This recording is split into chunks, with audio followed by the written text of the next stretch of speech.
Hello student, स्वागत है आपका मेरे YouTube channel study with Dikshit sir में। आज हम लोग हाई स्कूल के एक टॉपिक की बात करेंगे।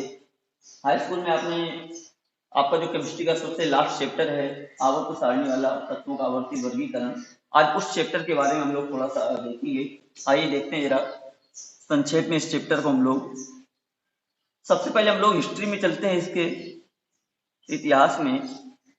तो प्राचीन काल में तत्वों के वर्गीकरण की बहुत सारे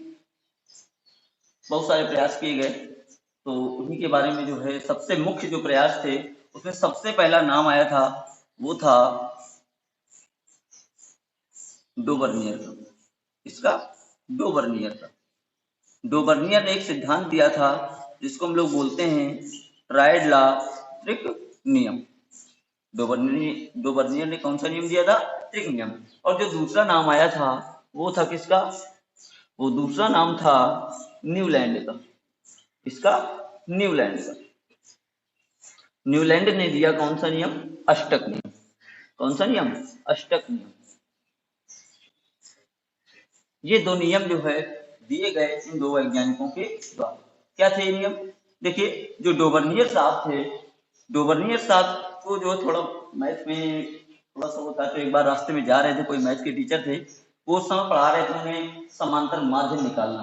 तो समांतर माध्य का सूत्र आप लोग जानते हैं क्या होता है? a+b/2। समांतर माध्य का सूत्र क्या होता है? a+b/2। ये समांतर माध्य का सूत्र होता है। इसी सूत्र को अपना मैथ के टीचर बता रहे होंगे, उन्होंने इसको देखा, अच्छा समांतर माध्य बराबर a+b/2। इस नियम को उन्होंने देखा और घर पहुंचे तो उनके दिमाग में खुराफात आई।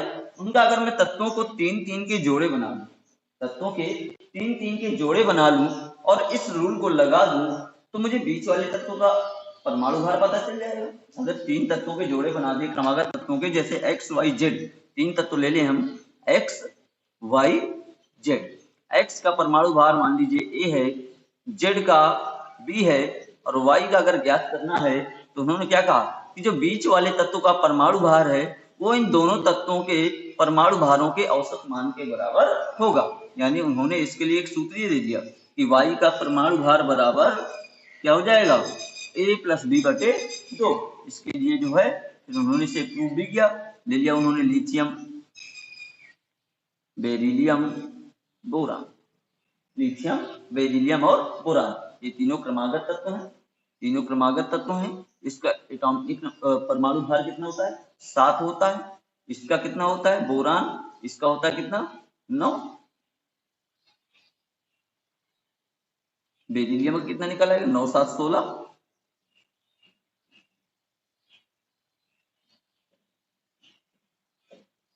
ये इस तरह से उन्होंने निकाल करके दिखा दिया। इसके बाद जो दूसरे साइंटिस्ट थे न्यूलैंड, इन्होंने क्या किया, ये शास्त्रीय संगीत से ओत-प्रोत थे, इनको शास्त्रीय संगीत में बहुत रुचि थी। ये उसी से प्रेरित हुए और दिन भर जो है हारमोनियम के रियाज करते रहते, सा रे गा मा पा धा नी सा, पूरे दिन रियाज करते रहते। इनके दिमाग में एक खुराफात आई कि क्यों ना मैं तत्वों को उसी क्रम से लिख दूं जैसे सरगम है। उन्होंने एक चीज देखी। क्या देखी उन्होंने?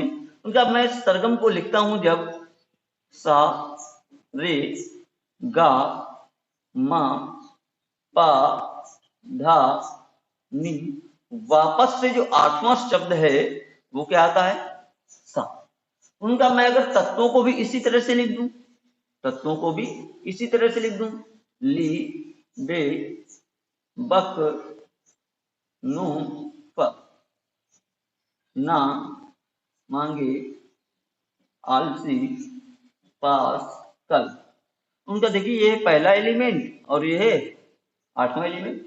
उनका कि जिस प्रकार सरगम में प्रत्येक 8वां शब्द, जिस प्रकार सरगम में प्रत्येक 8वां शब्द पहले शब्द की पुनरावृत्ति करता है, यदि तत्वों को उनके परमाणु भारों के बढ़ते क्रम में रखें तो प्रत्येक 8वें तत्व के गुण पहले तत्व के गुणों के समान होंगे। ये बात बता दी किसने? न्यूलैंड ने। क्या बताया कि जिस प्रकार सरगम में प्रत्येक 8वां शब्द पहले शब्द की पुनरावृत्ति करता है, ठीक उसी प्रकार तत्वों को उनके परमाणु भार के बढ़ते क्रम में रखने पर प्रत्येक 8वें तत्व के गुण पहले तत्व के गुणों के समान होंगे, ये बता दिया किसने, न्यूलैंड ने। इसके बाद दो साइंटिस्ट और आए हमारे, एक का नाम था मेंडलीव और दूसरे का नाम था लूथर मेयर। लूथर मेयर के बारे में ज्यादा कोई जानकारी नहीं दी गई है हम लोगों के सिलेबस में भी, लेकिन थोड़ा सा हम लोग चर्चा कर लेंगे यहाँ पर। मेंडलीव का पूरा नाम था दिमित्री इवानोविच मेंडलीव। पूछा जा चुका एक बार हाई स्कूल में कि बताइए मेंडलीव का पूरा नाम क्या था, तो क्या पूरा नाम, दिमित्री इवानोविच मेंडलीव। देखिए मेंडलीव ने और लूथर मेयर, मेंडलीव बहुत होशियार थे और लूथर मेयर साइंटिस्ट दिमाग इनका बहुत शार्प था लेकिन सीधे था, जबकि मेंडलीव थोड़ा सा टाइट किस्म के आदमी थे, बहुत सब लोग इनसे डरते थे, सब डरते थे। तो हुआ क्या, इन्होंने जब देखा अच्छा लूथर मेयर भी हमारी ही तरह खोज कर रहा है, ये भी वही, इन्होंने सोचा कहीं ऐसा ना हमारा सारा श्रेय ले जाए। तो इन्होंने क्या किया, इन्होंने लूथर मेयर से कहा कि ऐसा करते हैं, देखो तुम भी वहीं जा रहे हो हम भी वहीं जा रहे हैं, एक ही रास्ते से चलेंगे, पता नहीं या तो दोनों को सफलता मिलेगी या फिर दोनों फेल हो जाएंगे। तो एक काम करते हैं, एक रास्ते से हम चलते हैं, एक से तुम चलो, किसी ना किसी को मंजिल मिल ही जाएगी। जैसे ही हुआ तो उन्होंने लूथर मेयर सीधे साधे आदमी बोले चलो ठीक हटाओ। तो मेंडलीव ने क्या किया, मेंडलीव ने तत्वों के रासायनिक गुणों का अध्ययन किया। किसका अध्ययन किया, तत्वों के रासायनिक गुणों का अध्ययन किया। जबकि लूथर मेयर ने क्या किया, लूथर मेयर से उन्होंने कह दिया कि आप तत्वों के भौतिक गुणों का अध्ययन करिए, इसका भौतिक गुणों का अध्ययन कीजिए। तो लूथर मेयर ने किया भौतिक गुणों का अध्ययन तत्वों के और मेंडलीव ने रासायनिक गुणों का अध्ययन किया। दूसरा पॉइंट क्या था, मेंडलीव ने क्या किया, इन्होंने एक सारणी प्रस्तुत की, क्या की, सारणी प्रस्तुत की, जबकि लूथर मेयर ने एक ग्राफ दिया। क्या दिया, ग्राफ। इन्होंने एक ग्राफ प्रस्तुत किया, चार भागों में तत्वों को बांट दिया, कुछ जो ऊपर आ रहे थे कि ये अधिक धन विद्युतीय है, अधिक ऋण विद्युतीय है, उन्होंने चार भागों में तत्वों को बांट दिया, उनकी बात यहाँ से खत्म हो जाती है। लेकिन मेंडलीव ने जो सारणी दी, इस सारणी में उस समय लगभग, बात यहाँ लगभग में आती है, अलग अलग बुक्स में अलग अलग संख्या मिली है, लेकिन उस समय लगभग जो है कितने, 60 तत्व ज्ञात थे। कितने, 60 तत्व ज्ञात थे। इन 60 तत्वों को उन्होंने इस सारणी में रखा। इस सारणी में थे 9 वर्ग और 7 आवर्त, 9 वर्ग और 7 आवर्त रख दिए गए।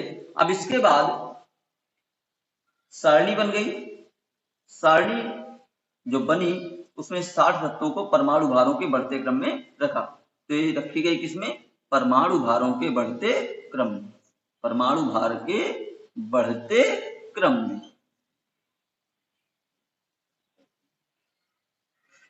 इन्होंने एक नियम दिया जिसे बोलते हैं क्या हम लोग, मेंडलीव का मूल आवर्त नियम या मेंडलीव का नियम, मेंडलीव नियम या क्या बोलते हैं इसी को, मूल आवर्त नियम।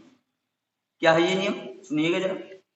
मूल आवर्त नियम क्या कहता है, मेंडलीव के अनुसार तत्वों के भौतिक और रासायनिक, तत्वों के भौतिक और रासायनिक गुण उनके परमाणु भारों के आवर्ती फलन होते हैं। सुनिएगा, मेंडलीव के अनुसार तत्वों के भौतिक और रासायनिक गुण उनके परमाणु भारों के आवर्ती फलन होते हैं। अर्थात यदि तत्वों को उनके परमाणु भार के बढ़ते क्रम में रखा जाए तो एक निश्चित समय अंतराल के बाद उनके गुणों की पुनरावृत्ति होती है।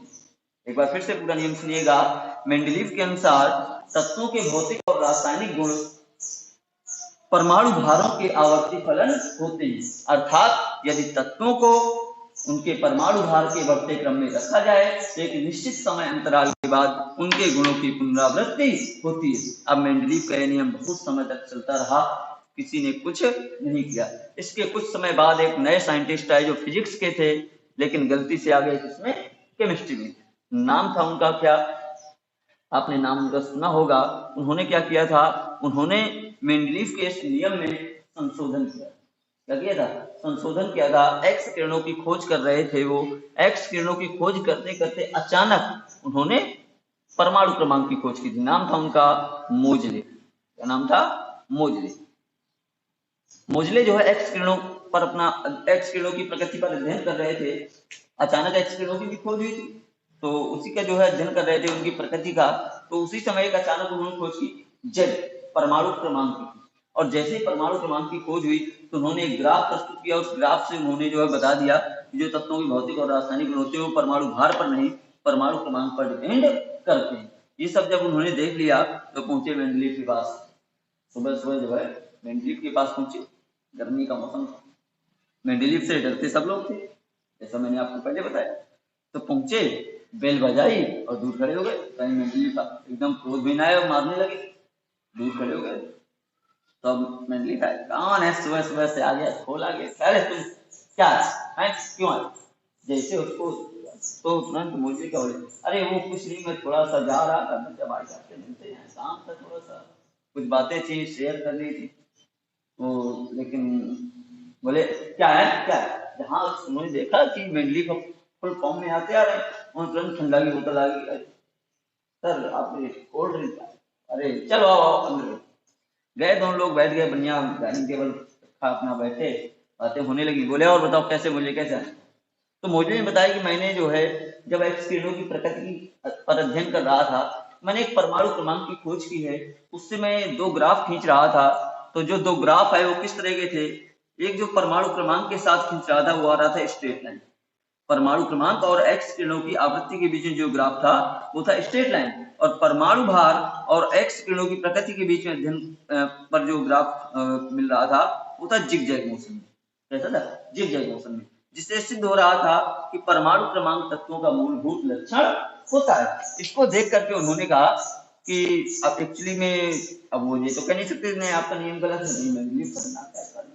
उनका साहब बस भाई साहब खोज ये ऐसी हुई, हमने सोचा आपने इस पर बहुत मेहनत की है, आपका नाम भी अच्छा चल रहा है, मैंने सोचा कि आप ही का नाम इसमें आना चाहिए, इसलिए मैं आपके पास चला आया। मेंडलीव ने सोचा ये तो बहुत अच्छा किया इसने, अगर ये नहीं आता ये खोज इसके नाम पे चली जाती। बोले चलो ठीक आओ इसमें संशोधन करते हैं। तब मेंडलीव के इस नियम में हुआ संशोधन और मोजले का जो एक नया नियम आया वो था क्या? आधुनिक आवर्त नियम। क्या आया?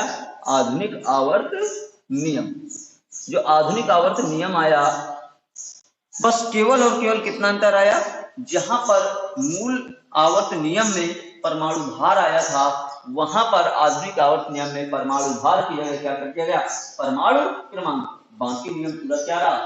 तो रहा, सेम रहा। क्या हुआ नियम? अब मोजले के अनुसार तत्वों के भौतिक और रासायनिक गुण उनके परमाणु क्रमांकों के आवर्ती फलन होते हैं। अर्थात यदि तत्वों को उनके परमाणु क्रमांक के बढ़ते क्रम में रखा जाए तो एक निश्चित समय अंतराल के बाद उनके गुणों की पुनरावृत्ति होती। ये बात हुई इसकी मोजले के नियम की। अब यहाँ से आवर्त सारणी में संशोधन होना शुरू हुआ। धीरे धीरे जो मेंडलीव की आवर्त सारणी में दोष थे उन दोषों को दूर किया गया। धीरे धीरे असली गैसों की खोज हुई और अन्य तत्वों की खोज होती चली गई।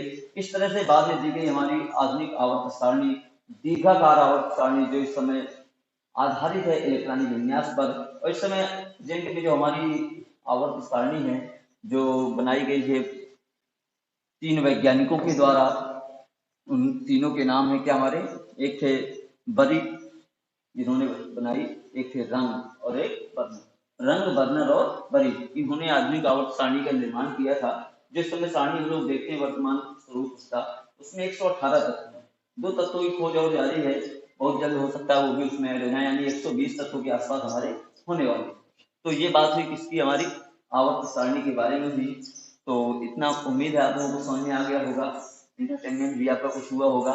खैर देखते रहिए मेरा YouTube channel study with Dikshit sir और पढ़ते रहिए और इस कोरोना काल में अपने घर पर ही सुरक्षित रहिए। Thank you. Stay at home.